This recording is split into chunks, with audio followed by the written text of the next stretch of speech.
Hello guys, welcome to 5th generation na Bishop and welcome to another unboxing and testing po. Shoutout po natin Sir Jose ng Camarines Norte. Ayan, so meron tayo ditong DPMS Panther Arms, SBR DPMS Panther Arms, airgun rifle, chambered in 4.5mm steel ball. So ang bala po nito ay bulitas.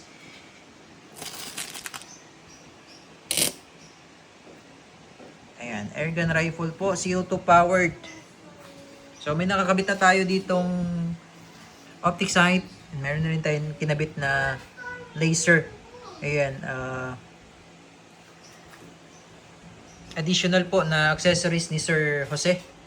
Ayan, DPMS Panther Arms airgun rifle. 25 rounder capacity magazine, CO2 powered. Comes with speed loader. Adjustable 6 position buttstock. So dito nyo lang po i-adjust yan. Ayan, up to 430 PS. And up to 1,400 rounds per minute ROF. Ayan. Adjustable flip iron sight. Ayan, so na-adjust po yan. Windage. Elevation. Windage and elevation. Na-adjust po yan. Ayan. So again, this is the DPMS Panther Arms SBR blowback action airgun rifle. Okay, so bali ito po yung kanyang hangin or yung kanyang propellant. This is 12 GCO2 disposable, good for 60 shots yung isang peraso. So bali dalawa kasi yung nilalagay natin sa magazine.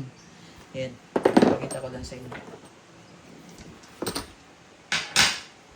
So ito yung kanyang magazine.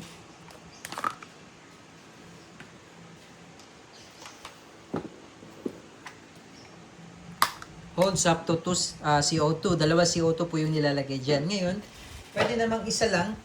Pwede namang isa lang yung ilalagay yung CO2. Dito lang sa may left side kayo maglalagay. Okay? So, unang-unang pong lalagyan natin yung sa may left side. Ayan. So, bali, ano yan? Dalawang slot. Okay, tapos yung capacity ng magazine ay 30 rounder capacity. Ito yung steel ball. Yung bulitas.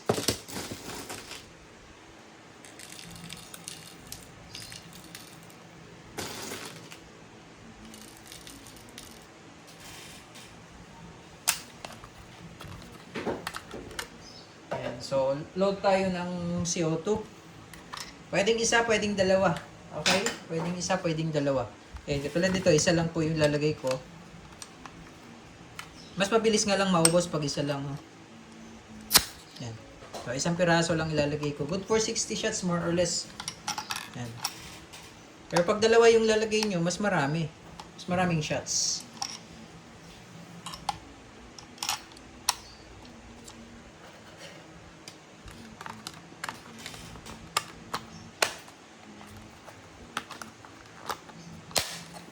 Ayan. Tapos, eto po yung kanyang ito pala na-adjust to, yung kanyang foregrip.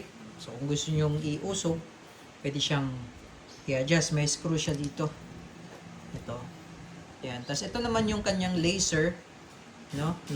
Additional accessories lang siya. No? Hindi siya kasama talaga sa package. No? Additional. Kumbaga, binihisan lang natin. Tapos, ito yung kanyang optic sight. Ayan.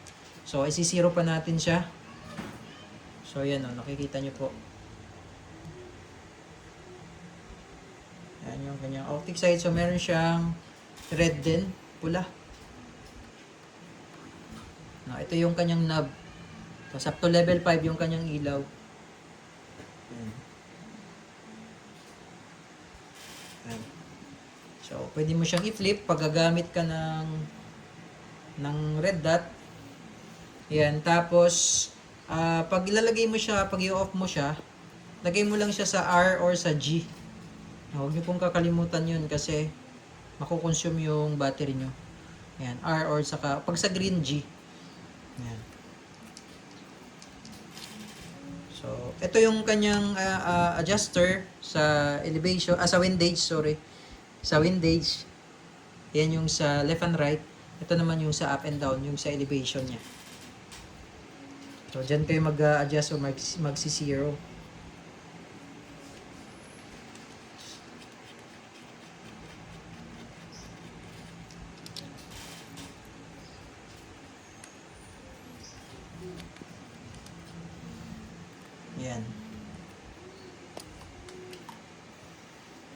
Okay, so ito naman po yung kanyang charging handle.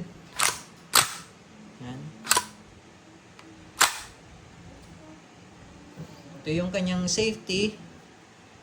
Dito yung kanyang safety. Yan yung semi-auto, full auto. Yan.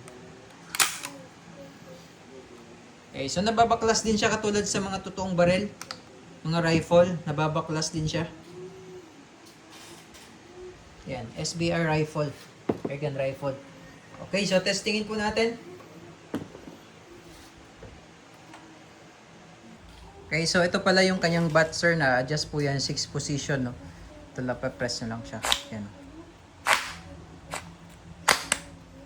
Yan. Press mo lang to. Okay, so testingin po natin. SBR rifle, nakabihis na siya. Chamber din 4.5mm steel ball, CO2 powered. Bali, isang piraso lang yung nilagay natin na CO2. So, tetest natin yung laser niya. Laser yung kanyang red dot optic.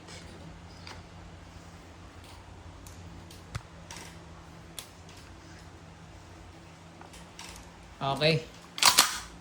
So, lagay natin sa full auto.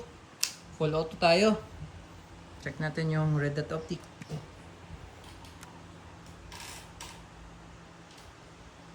Herring.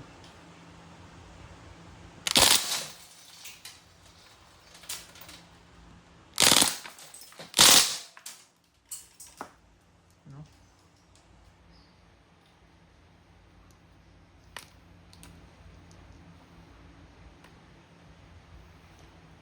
Herring.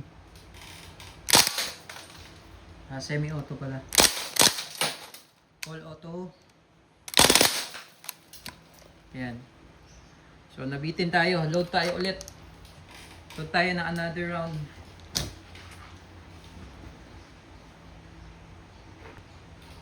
Okay. So, nag-reload po tayo. So, isang CO2 lang yung gamit natin, ha. Isang CO2 lang. Okay. So, pasok natin sa full automatic. And firing. So, hindi pa naka-zero yung ating red dot. Mamaya isi-zero po natin.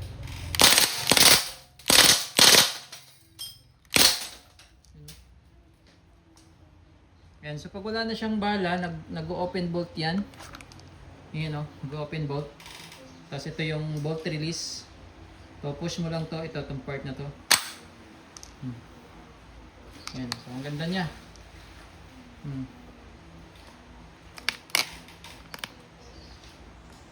Yan. SBR rifle.